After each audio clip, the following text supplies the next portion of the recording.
మాట్లాడే మీకు 10 నిమిషాలు టైం ఇచ్చారు, వీళ్ళు కూడా ఇద్దాం. రైట్, మీరు వినండి సార్. నాయుడు గారు అదే కేటీఆర్ గారు మాట్లాడిన అంశాలని సరే దాన్ని మనం మాట్లాడిన ఆయన చాలా అంశాలు మాట్లాడారు సార్. డెవలప్మెంట్ ఏం చేశారు, ఏంటి 10 ఏళ్ళు ఏం చేశారు, ఇవన్నీ కాదు. ఇప్పుడు కేటీఆర్ గారు మాట్లాడిన అంశాలకి మీరైతే ఏ విధంగా రెస్పాండ్ అవుతారు?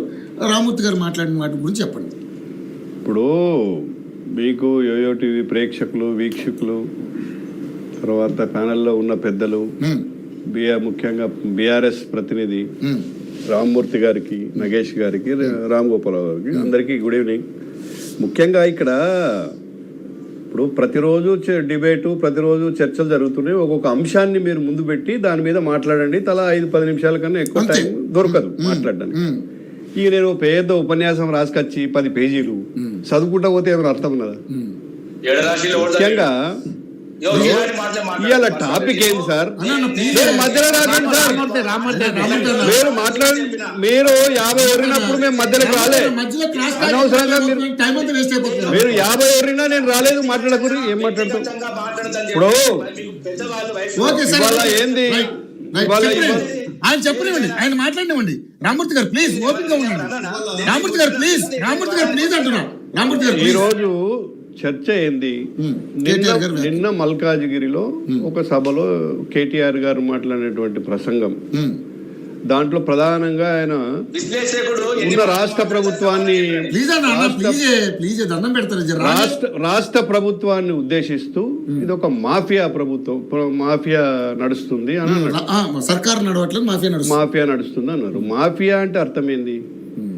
అంటే చట్ట వ్యతిరేక కార్యకలాపాలు రహస్యంగా నడిపే ఒక ముఠా.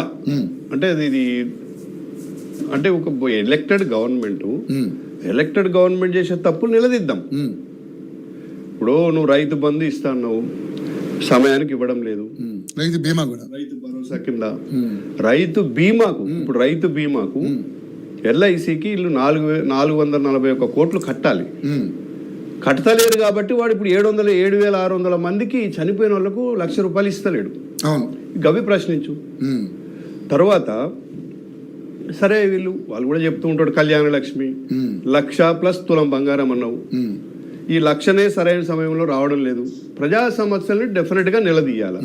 కానీ నోటికి ఏదొస్తుంది?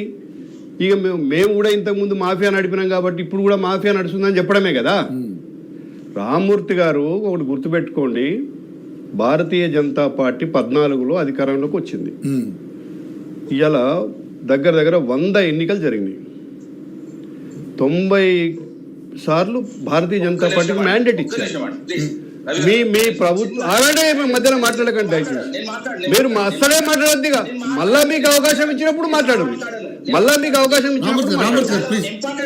మీరు మాట్లాడద్దిగా. మధ్యలో ఏం మాట్లాడతారు? అడ్డగోలుగా ఇష్టం ఏం ఇంపార్టెంట్ లేదు. నేను మాట్లాడినాక మీరు ఏదైనా చెప్పండి. అయితే 12 సంవత్సరాలలో 3వసారి కేంద్రంలో అధికారంలోకి వచ్చింది. ఇవాళ దేశ వ్యాప్తంగా జరుగుతున్నటువంటి అభివృద్ధిని కనిపిస్తలేదు. వాళ్ళు ఫ్రస్ట్రేషన్ లో ఉన్నారు. టిఆర్ఎస్ వాళ్ళు అసలు తెలంగాణ నుంచే ఒక ట్రెండ్ మొదలైంది. మీరు గమనించండి. కావాలంటే 2023 ఎన్నికల్లో తెలంగాణ నుంచి దేశవ్యాప్తంగా ఒక ట్రెండ్ మొదలైంది. ఏందంటే కుటుంబ పార్టీలను ఘోరంగా తిరస్కరిస్తున్నారు ప్రజలు. తెలంగాణ నుంచి మొదలైతే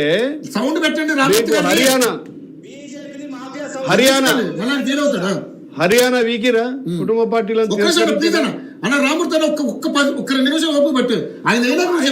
మహారాష్ట్రలో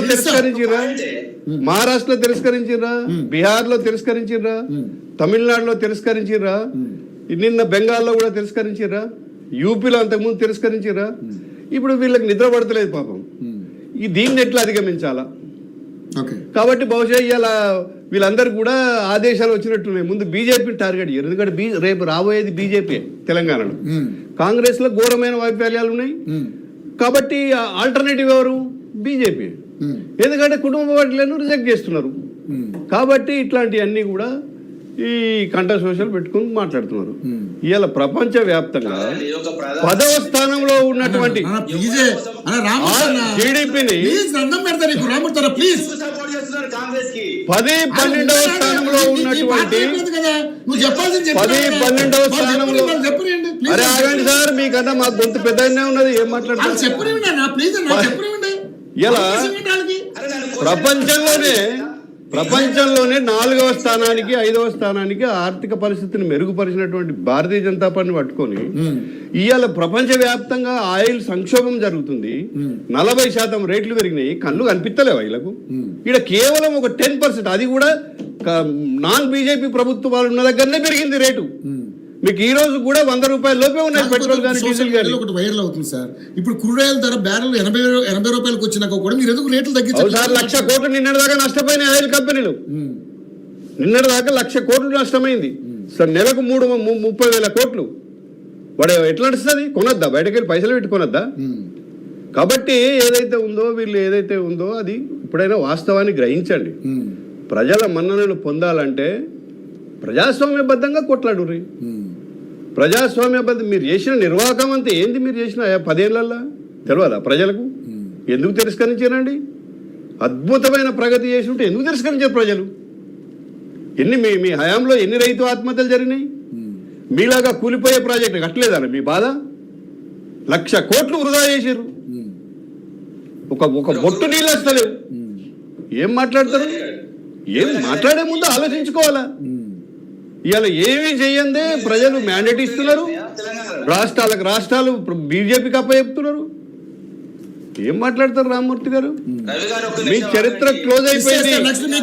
మీరు ఇప్పటికైనా ప్రభుత్వాన్ని నిలదీయడంలో తప్పు లేదు, ప్రభుత్వాన్ని ప్రజాస్వామ్యబద్ధంగా కొట్లాడుర్రి. ఆడ పోయి యాక్టింగ్ చేస్తానో డ్రామాలు చేస్తానో ఓట్లు రావు, పైసలు ఉన్నాయి కదా. మీరు ఏం మాట్లాడుతున్నారు?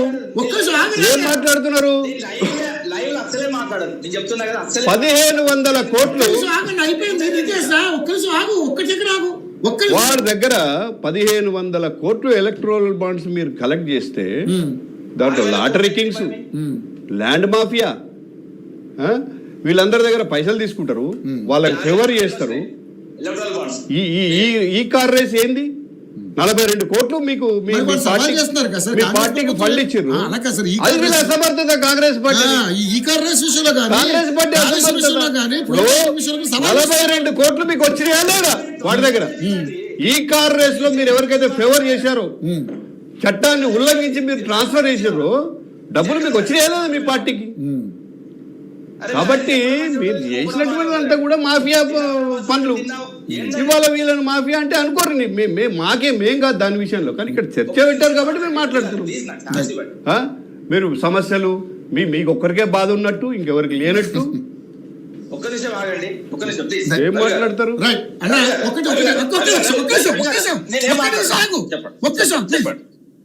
ఇప్పుడు మీకు అవకాశం, నీకు టైం ఇచ్చాను రామ్మూర్తి అన్న.